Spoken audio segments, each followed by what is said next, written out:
What's going on, guys? Welcome to the Creating Wealth Podcast, where I, Kyle, from Kyle Curtin Real Estate, interview local top dogs in the real estate investing, wealth building, and personal finance industries. Let's build together.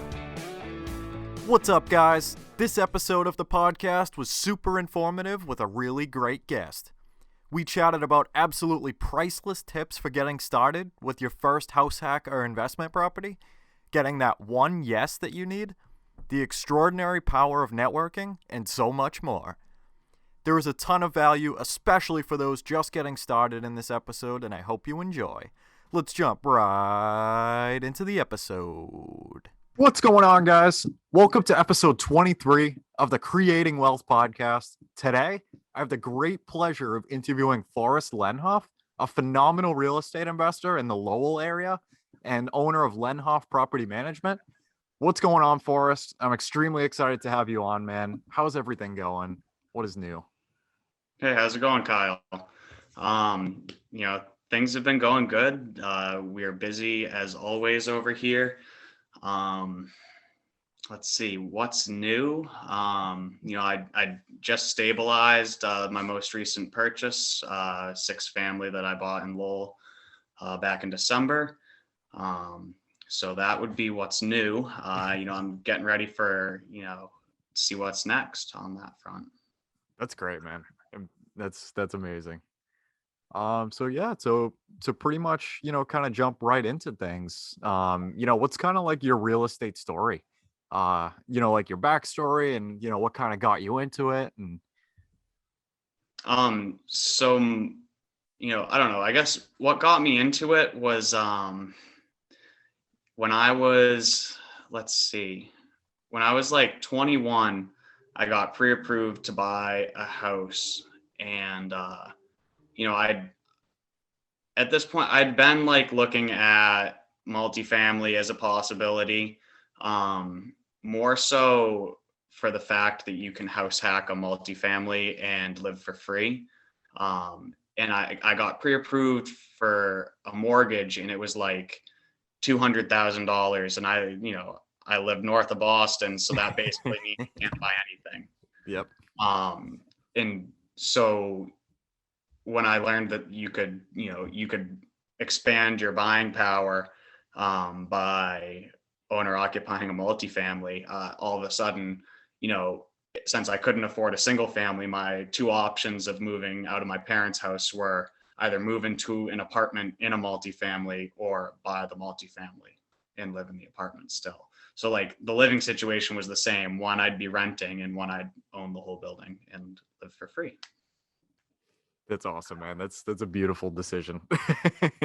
Yeah. So what actually kind of like how did you find out about that for the first time, I guess? Like, did you just kind of like see buildings around and stuff, or did you kind of like hear about like the principle of house hacking from somebody, or how'd you kind of find out about it?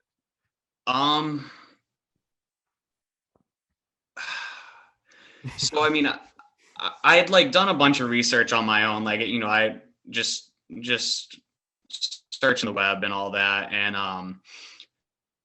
so I had like some idea in my head, but really it was a real estate agent that I had spoken with, well before I was ready to make my first purchase, who actually ended up helping me make my first purchase, Jessica Tomlinson, from Haverhill. She was a great help to me. She helped me make my first purchase, and she taught me a lot about multifamily. And, as soon as I like had the basic idea of it explained to me, I really ran with that. And, to the point where it was like, a little bit obsessive, but, being able to obsess about good productive things is turned out well for me. Always, man. I definitely see where you're coming from. It does turn into, kind of an addiction. It's totally a very different world. And, all it takes is just one person, to kind of open up your mind, and then everything just goes kaboom, and, the sky's the limit. What is kind of your drive and your vision for the long term? I know, with yourself as an investor and, Lennhoff Property Management as well, Yeah, what's kind of your big fire? Um, so I don't know. I hear, I don't know. I hear a lot of people talk about like, oh, I want to build like an income stream so that I never have to work again. And, you know, although that sounds nice and might work for some people, like I'd get pretty bored. So my vision for the long term is to basically be able to to be my own boss. I want to be my own boss, coupled with being able to provide for my family and myself, and being able to do something that I love is invaluable to me. Yeah, that's definitely, a super big reason, and definitely, a very large possibility to accomplish. That's phenomenal. Would you mind telling the story of kind of how you acquired your first property and like, like any big lessons and stuff that came from it? Yeah, sure. So my first property was a four family in Lowell. It was owner occupied. And basically I had been trying to purchase a multifamily either in Haverhill. Really in Haverhill, I'd been looking at a bunch of different multifamily. I'd kind of like focused in on that. And I'd put in like probably four different offers on properties and kept getting turned down, beat out by cash buyers. This was in let's see, 2019. So, things were pretty, the market's been hot since then, since before then. And I was getting beat out by cash buyers, and um, I was working in Lowell at the time. I still work and live in Lowell. But I had seen a property pop up on Zillow.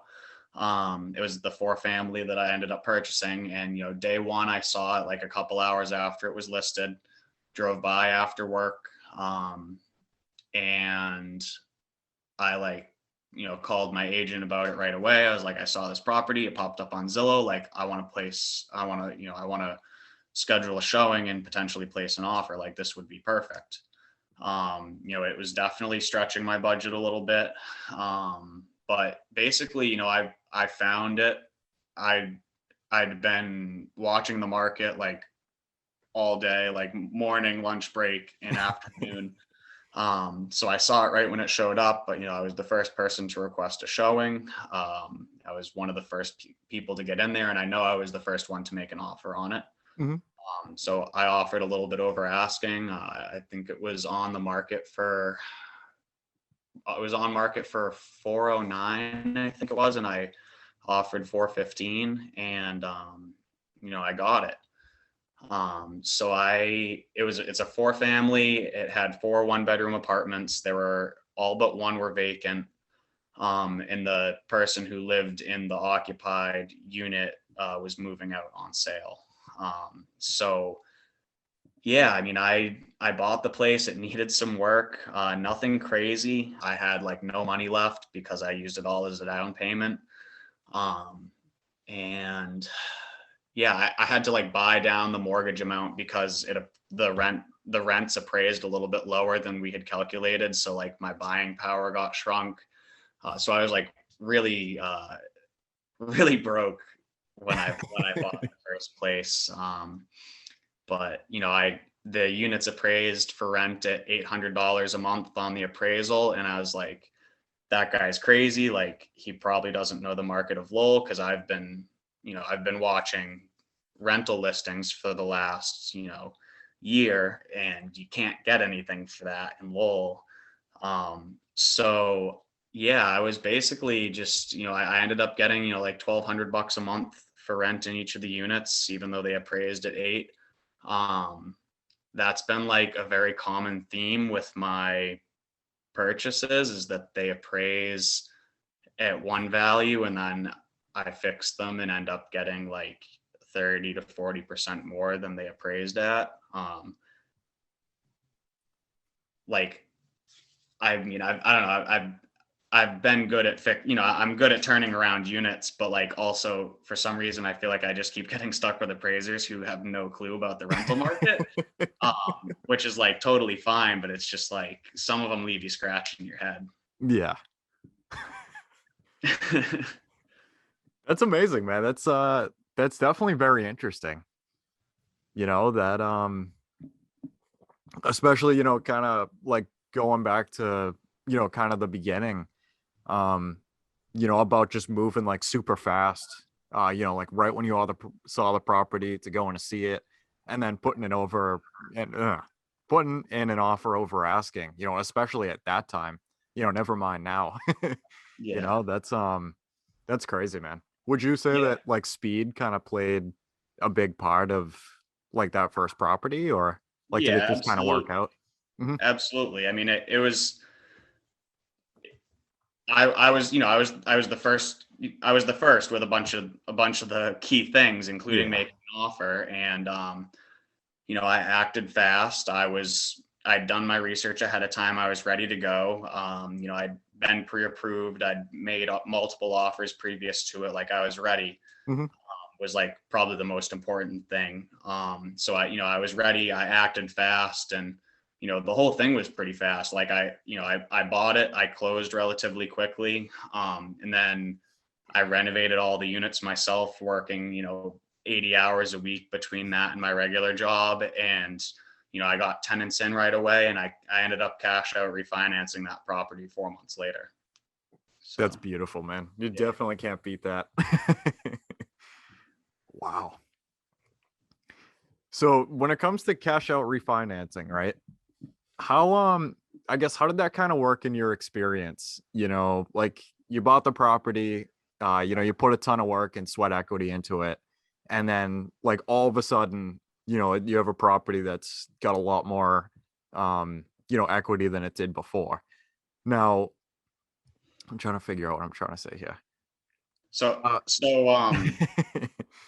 how did that work out? Like, I mean, for starters, I cash out refinanced 4 months later, and I'll talk about that because I don't know. A lot of people that I've heard ask questions about that, or have heard me talk about that, have asked, "Oh, how did you find someone who's willing to do it 4 months later?" Because this standard is like 6 months to a year of seasoning before a bank will cash out refinance. A Mhm. lot of times you'll hear, "Oh, well, we can refinance on the purchase price, but not the appraised value because it's so soon." And the answer to that is I called 10 banks and they all said no to me. And I called an 11th and found somebody who would say yes. So, you know, that was one lesson that I was taught like early on in real estate, is that everything's negotiable. Mhm. Like just because you get 10 no's doesn't mean that you won't get a yes if you keep asking. So like, you know, I don't if I've got like my mind set to something like on that front, like I'll keep going until I find somebody who will work with me on something the way I need. Yeah. Yeah, that's definitely a really incredible thing. I'm starting to kind of see that myself a little bit, just from sending out like letters and stuff like that. Like you're gonna get a ton of no's in kind of whatever that you want to do. But if you want it bad enough, you're gonna keep pushing and it's gonna be worth your while. Eventually you're gonna get to that. All you need is one yes most of the Yep. time. And that's a super important thing, to just kind of have that that patience and that persistence to just keep going until you get one. Yeah.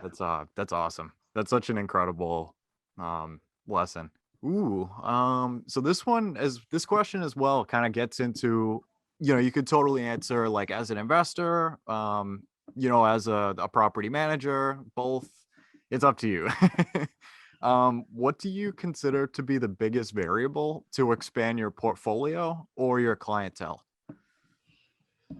So I can answer both of those questions with the same answer. Hmm. Between portfolio and clientele, is networking. Um, Network is everything, as far as I'm concerned in real estate. You can run as many ads as you want, but at the end of the day, like word of mouth referral is gonna A, be the cheapest form of advertising, but B, like I can't, I can't talk enough for like how much the network of people that I've surrounded myself with have helped me.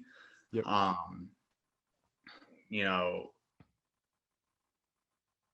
I mean, in terms of growing the portfolio, like anybody can look on Zillow or any of the big name websites or sign up for a mailing list and like an email list from a realtor and receive listings for properties. My first one was on MLS, but like the others since then haven't been. And that's not to say that there aren't good deals on MLS. It just is that like I happen to have purchased off MLS since then. And yeah, I mean, like it was directly through the connections that I made at investment meetups and like with other investors basically. And then in terms of clientele, like definitely where management's concerned, like my biggest like the way I've been able to grow with management is 100% through word of mouth. I've actually, I mean, I've like announced on my Facebook page, but like we haven't ran any ads or anything.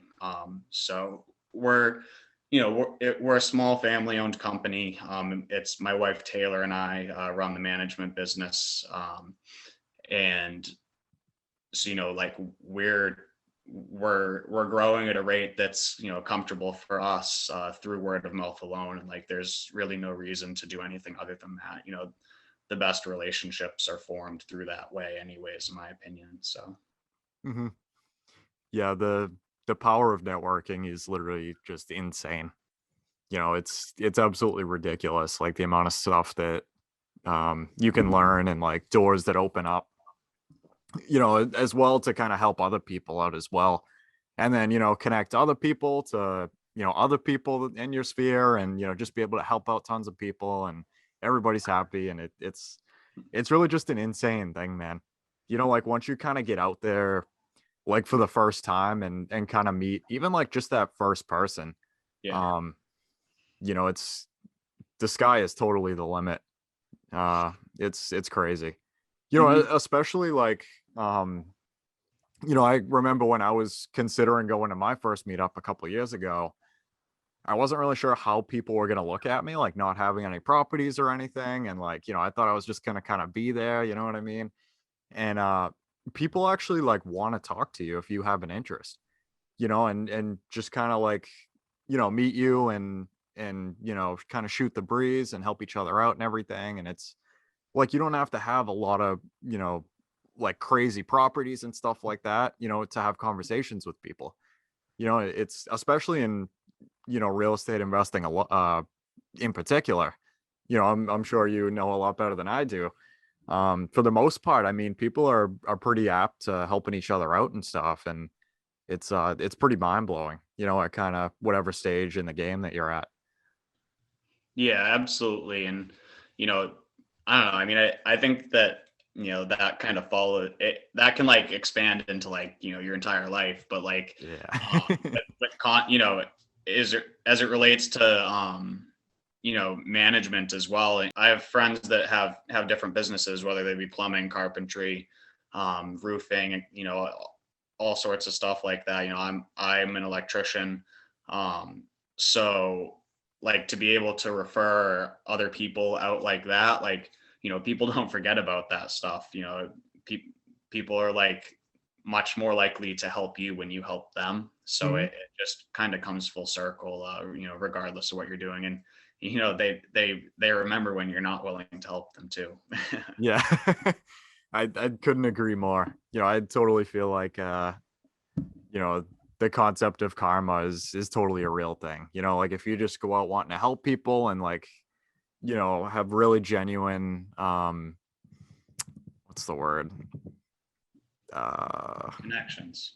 Yeah, like actually like going out to make like real genuine connections and help people, just kind of like out of the kindness of your heart and like wanting to like see other people succeed, and as well as on the other hand, if people aren't really in that type of direction and are just kind of going for, I guess, more of a self-centered kind of thing, then I feel like eventually, like either way, people are going to find out, what kind of person you are and stuff like that. And Yeah, real estate's a small world. it is. It really is.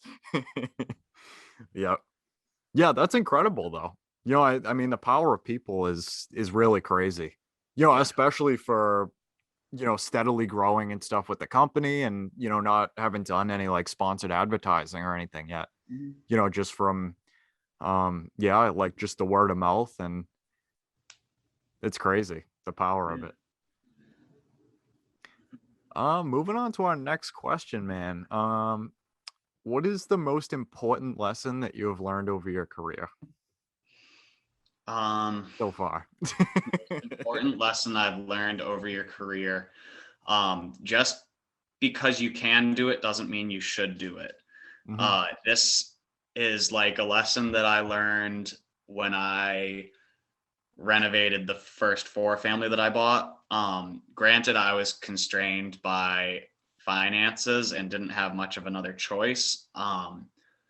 But just in general, like I try and focus on the things that I'm really good at and have people who are really good at the other things take care of the other things. Mhm.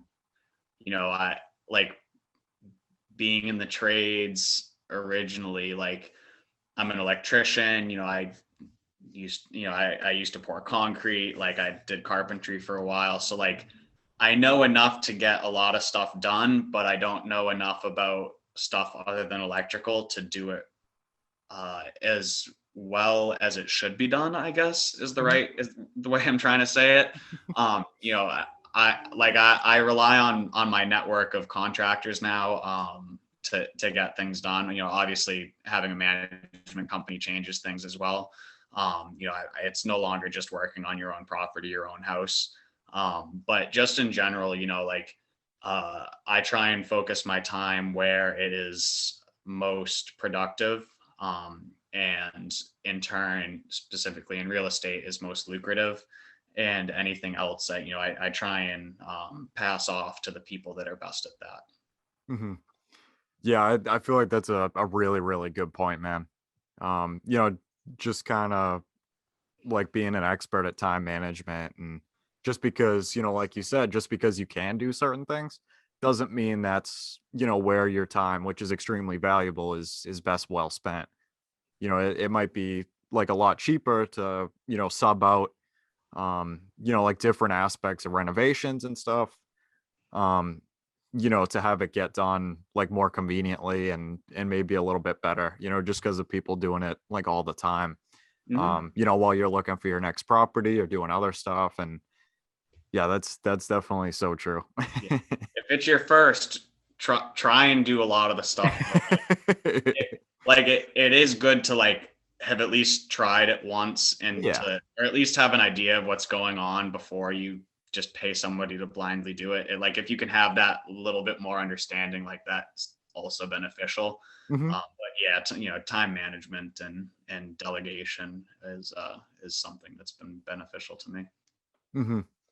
Yeah, I definitely can't wait to kind of learn quite a bit, from getting into the first property and stuff, and just getting a lot more well-rounded, figuring out how to hang drywall and, do all this fun stuff. And I'm definitely really glad you said that, just to kind of like start to try to do, a little bit of everything and kind of get like a taste for different like parts of the reno and construction and stuff, and just kind of feel it out. And um yeah, just to kind of get on the same page, when it comes to doing different things and like the stages that things have to go through. And that's awesome. um let's see here. Forrest, how do you define wealth? Um, I don't know, that's a tricky question, Kyle. I mean, wealth from like a real estate perspective is, is like, we're talking about like net worth, we're talking about like cash flow and whatnot. You know, there's I don't know, like I'm interested in more than just like wealth. I'm interested in like quality time with the people that I love, and like that's why I do this. Like that's what makes the 80-hour weeks early on and still currently like that's what makes them worth it, because I know that like in the future, like because I worked so hard early on, like I can you know I can benefit me tenfold later on. And so, how do you define wealth? Like, I define wealth by, by growing my net worth. It's at the end of the day, like real estate is about money. But it can also be about, like, things that have more meaning than money, like helping people and being able to create time to spend with your family and being able to be happy with what you're doing. So Mhm. that answers your question exactly, but No, it definitely does. That question is usually a curveball for people because it turns out to be like a super deep question. And that's actually kind of the reason I threw it in there, is because it's a lot different than the other ones. Yeah, yeah, I definitely couldn't agree more. About, obviously, there is the money and the financial aspect, but along with freeing up your time, to be able to be spent, with family and friends and actually helping people. And it's so much bigger than um, just the money and just I guess like just the abundance, like all around, of just kind of getting more time and even like enjoying what you do as well, instead of just kind of being stuck at, you know, a job that you might not like so much. And yeah, just kind of having the freedom to do what you choose to do and not be strapped down by money. It's, life is too short. Um, what are the most effective resources that have helped you the most far on your journey? I know, we kind of talked about the networking and stuff quite a bit. I know that's definitely a really big one. yeah. So I mean, again, definitely network. But the most effective resource. So the most effective network, or the most effective resource other than network for me, which is like again, I can't stress it enough. Like learning from other people and being able to ask other people questions and get feedback, um, is like invaluable. But other than that, I read a bunch of books. We can talk about that on a later question, I believe. Mhm. Um, That one's usually kind of a curveball too. it's hard. I mean, I don't know. Like Yeah. it's almost my next one that I'll mention is like through like the forums, like Facebook groups and Bigger Pockets and all that stuff. Like again, that like kind of falls under networking. So I don't know. I don't even have an answer for that other than networking. Like if you're not networking, like you need to be networking. And like I don't know. Like I've had people ask me like, oh, like where are you finding, like how are you able to find like this off market deal? Like there, sometimes I'll get, oftentimes I'll get deals that I'm not interested in. Like so I have 3 properties, 14 units. And so like it's a lot, but it's not anything crazy and it's not nothing. Like I'm kind of somewhere in the middle. Like I'm still doing like one thing at a time. Like I have gaps in between my projects. Like I'm not, but not by any means taking every deal that comes my way. Yeah. So like I pass a lot of that on to other people. And like I had somebody ask me like, I sent him probably like 4 off market deals that week. And he was looking for a new property, and he's like, how are you finding these? And it's like, I just talked to people. Like how many? And I asked him, and he's like, oh, I don't know. I asked him like, how many new people have you talked to this week in real estate? And he's like, none. It's like, okay, well, I've talked to minimum like one person every day the past week that I hadn't talked to before, and like that's where the network is. Like that's like, that's what I mean by networking. Like, yes, is it good to have somebody who's got, 50, 100, 1,000 units that you can talk to about different things, but that's still like only one like way of seeing things. And it's from that person's point of view, like being able to listen to like a dozen people's way of doing things, because they're all going to be different, and being able to like see which one makes sense for you and works for you. Like that's what's like been beneficial to me. Yeah, that's absolutely brilliant, man. I feel like that's super important, just to kind of reach out to as many people as you can, especially investors, because like you said, I mean, everybody's got a different perspective. Everybody's got completely different stories and completely different ways of looking at things. And then you can kind of, collect like things from each person that like you might actually really like and be able to apply to your strategy. Obviously not everything you will, but just to kind of see like what's working for others and how they're doing things, and like, what their strategies are, and just to be able to, I guess kind of like pick their strategies, I guess you could say. And yeah, just kind of see what works for you. And it's, it's crazy, and then, going right back to that point of talking to at least one person you don't know a day, the power of that is like, it's insane. I mean, that could be like, 365 people a year just for talking to one person, for a little bit, or like just sending them a DM or something and being like, oh, hey, like my name's Forrest, I'd love to talk or something, I'd love to hear your story. And, just reaching out to people it's incredible, because the majority of people will actually like want to have a chat with you and stuff. And, you never know what can result from that. Like there were a couple people on Instagram actually, that they just sent them DMs and stuff, and, wanted to have a chat if they were available and hear their story and, kind of shoot the breeze. And they turn out to be like really good friends, and like you would have never knew that if you never reached out to them. Mm-hmm.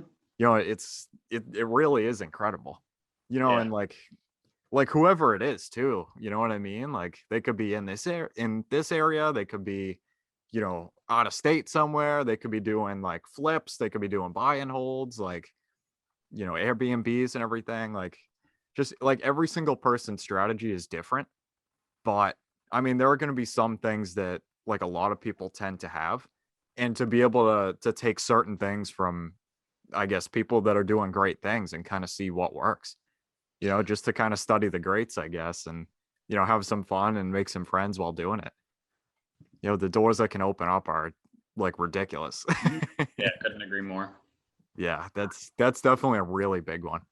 And even like, just from like investors and stuff, just for meeting the people that you need to for your circle, for contractors and stuff. Like it doesn't hurt to reach out to contractors and, just ask if they have a little bit for a phone call. And then, ask them a couple of questions, get to know them a little bit, and who knows, you might use them for the next project or something. And like everybody could be happy, like you guys could hit it off, like you guys could be friends, like everything could be all right. If you can get a contractor to answer your phone call, that's the first trick. Yeah, and especially I'm not sure how much you use LinkedIn, Forrest, but I noticed within the past like probably 6 months, like how powerful LinkedIn is for networking. Mm-hmm. And like the filters they have, and like you can literally search for people by area and like by occupation and stuff. Be like, oh, you need like a carpenter. All right, here's carpenter in, Greater Boston. A ton of people show up. Connect with all of them, send the messages. You never know. Oh yeah. Even like investors too, like we were just talking about. You could type in like real estate investor in like Wisconsin, if that's like an out of state area that you were looking at or something. And it's like the power of it is crazy, and it's free, like just I'll have to take a look at that. Yeah, LinkedIn is super crazy, man. I never really realized how powerful it was until like relatively recently. And that's, not paying for any of the memberships or anything. That's just like the free usage. It's crazy. Cool. Um, All right, to our next question. What is something that you thought about business, networking, or wealth creation that changed as you went along? Um, yeah, I'm not sure how to answer this one. I like look I did look at these ahead of time. I just didn't come up with an answer to this one yet. Um, That's okay, man. Honestly, it's I like to throw in some yeah, deep ones in I there. mean, something you thought about business changes you well. So pretty much something that like you thought was a certain way, I guess, kind of at the beginning of your journey Yeah, versus like I now. mean, um, networking. It's a riot, man. Okay. What is a common myth about building a portfolio that you would like to debunk? All right. Common myth about building a portfolio that I'd like to debunk is that you need to uh like have a ton of money or be making a ton of money already to get into real estate investing. Hmm.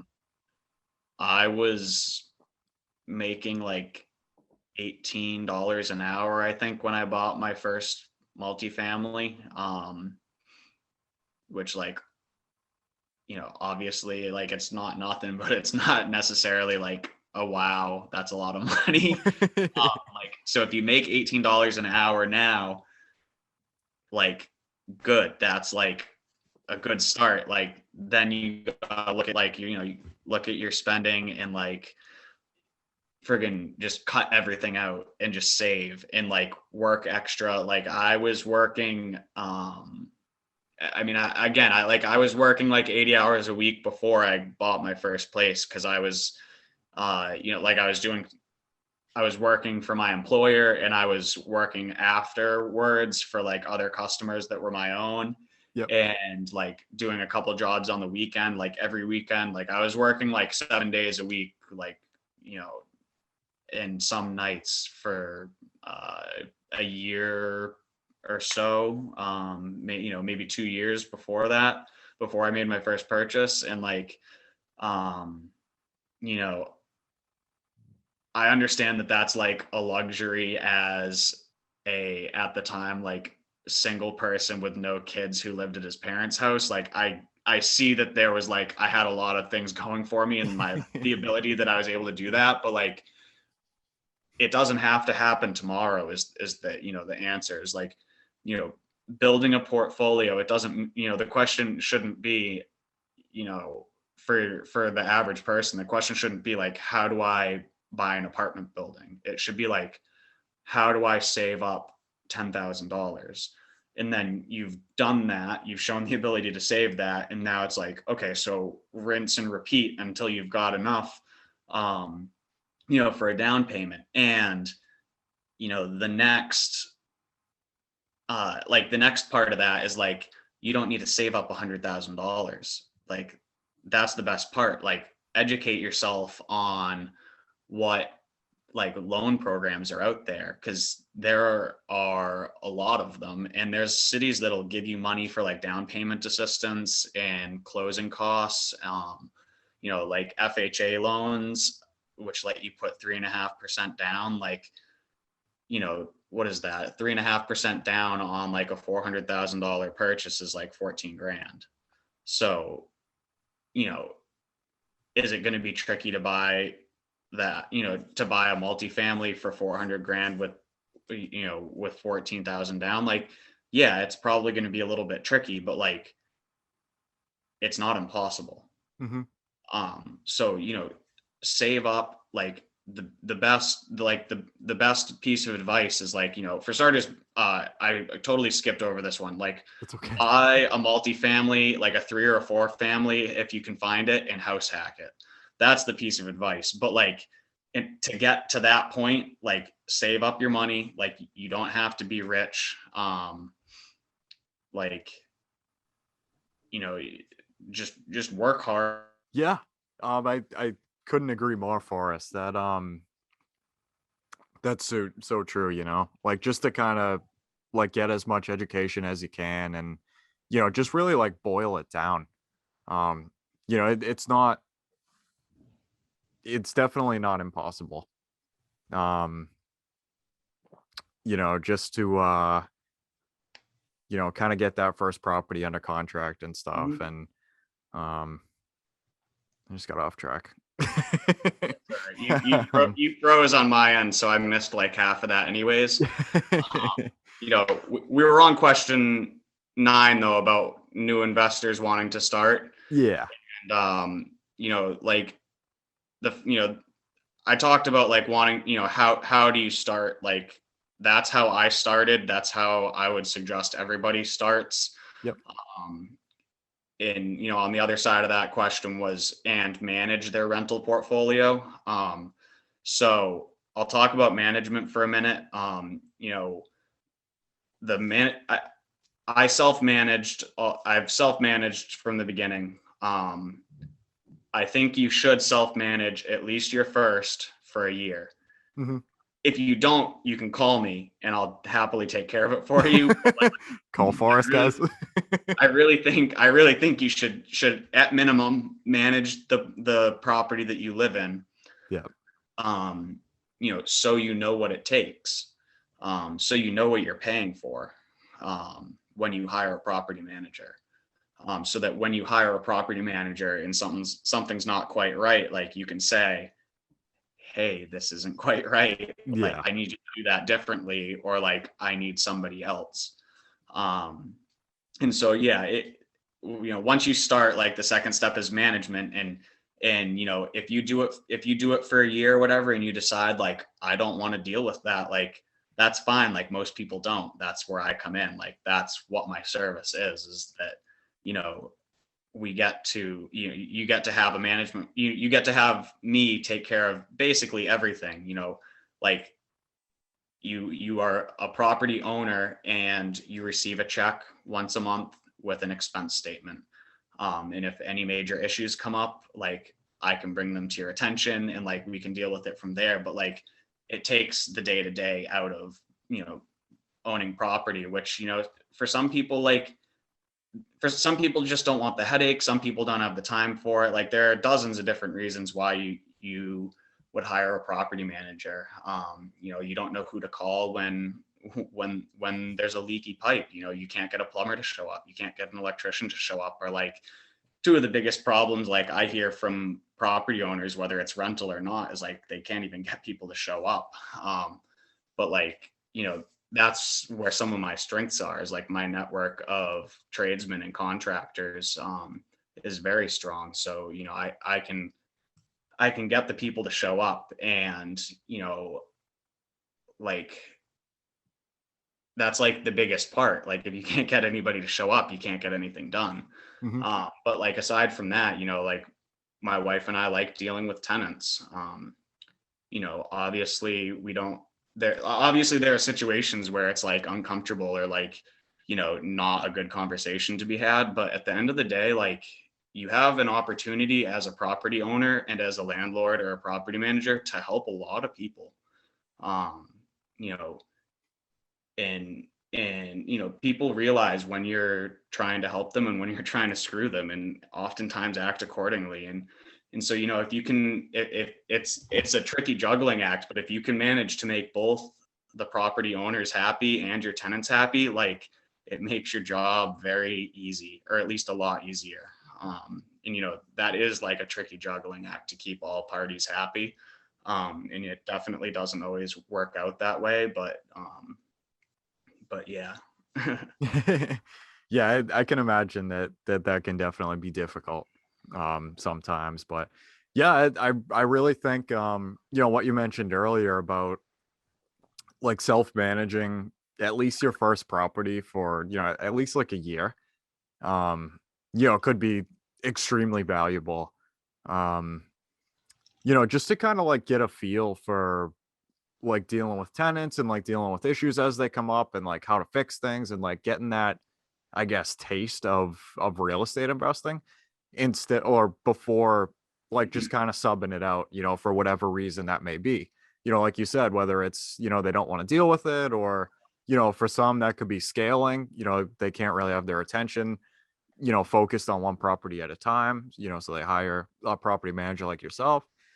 But yeah, I feel like that's definitely something really big, is to at least self-manage it for a little bit. I mean, Mhm. obviously everybody's situation is going to be different, but that's definitely a really good idea.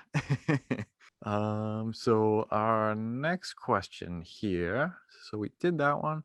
Yeah, I jumped back a question, didn't I? I jumped back to touch on question 9 again, and we had already moved That's okay. That's phenomenal, man. That's great. on. Um, Ooh, how about this one? Do you read? And what is your favorite business investing or real estate book that you would recommend to anyone? This could be like podcasts or, Yeah. whatever All as right. well. So, do I read? Honestly, like I wish I could tell you like yes, I read all the time. I don't. Um I'm gonna like reach back to like the books that I was reading at the beginning and like tell you about those. I keep seeing people posting like, oh, like I think you're doing like a book, you're doing like a reading like list, right? Like you're Yeah. posting all the books Yep.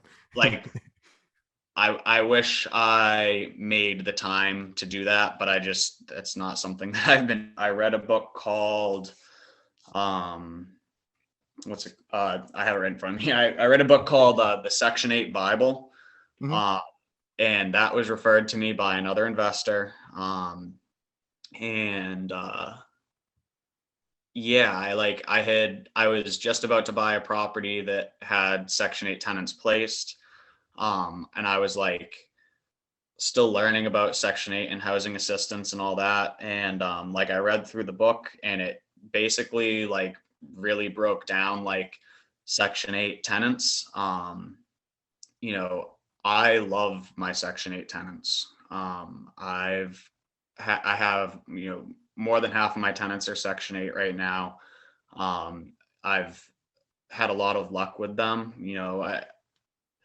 I don't know, if you've read through any forum anywhere on the topic of Section 8, you've seen both sides of it.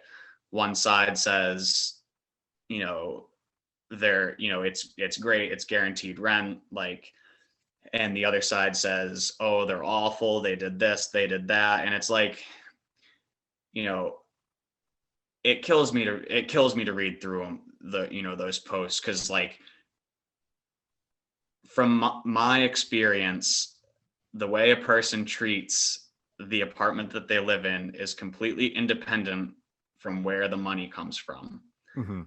Um, I think some people like to think that working harder, like people who work hard for their money, will treat the place they live better. But I can tell you, in my experience, that's not been the case.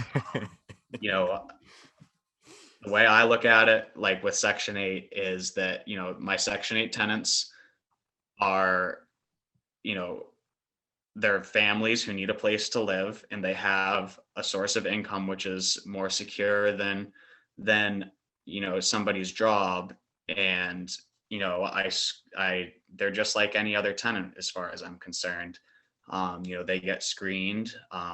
We go through an application process, and their income is verified as Section 8 income through the housing authority, and it works out great. Like there's because people give some landlord, a good handful of landlords give Section 8 voucher holders a hard time. Like I've got my choice from the pool of voucher holders, and it's been nothing but good for me. And like again, I've been able to help a lot of families who are or were insecure in regards to housing. I've got a lot of happy tenants, and that's because I've had the ability to help them. And we're all people here just trying to get along. And that I don't know, that's been something that's been really helpful to my growth. Mhm.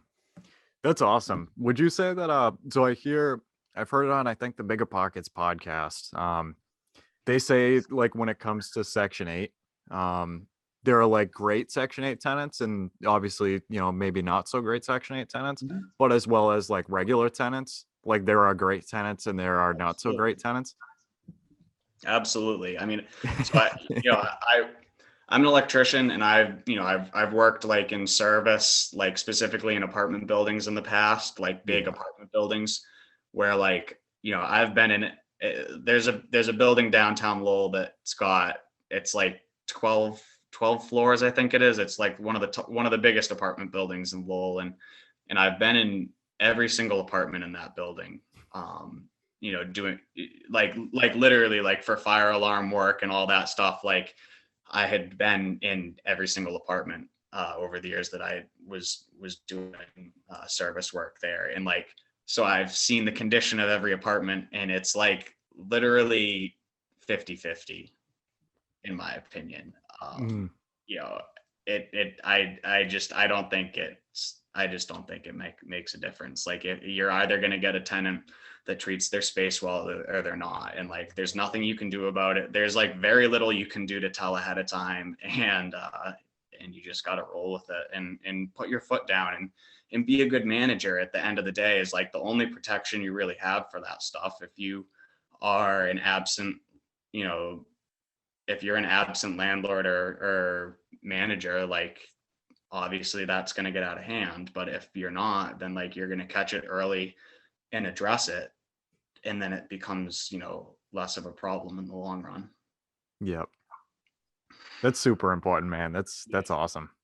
Wow. Other than that, like Bigger Pockets has been mentioned a couple of times on here, but like I've listened to dozens of hours of their podcasts and reading through their forums and the Facebook forums that I'm on, and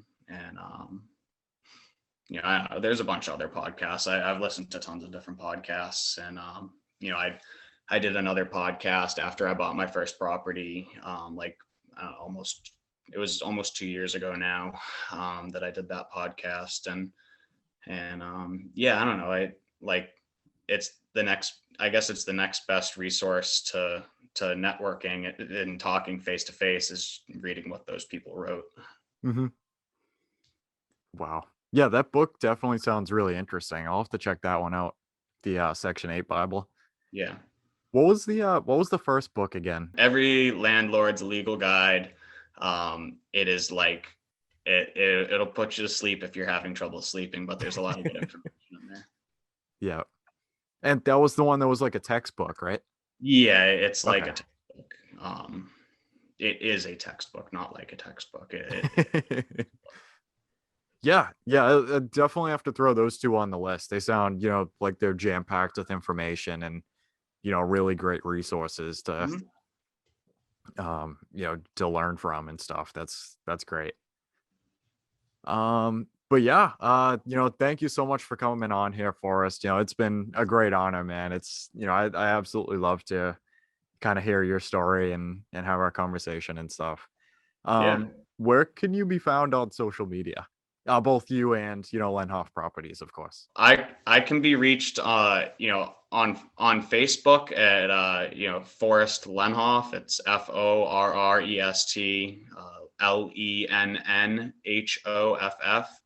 I can also be reached through the email info@lennhoffproperties.com. It's info@lennhoff properties.com. And the website's lennhoffproperties.com.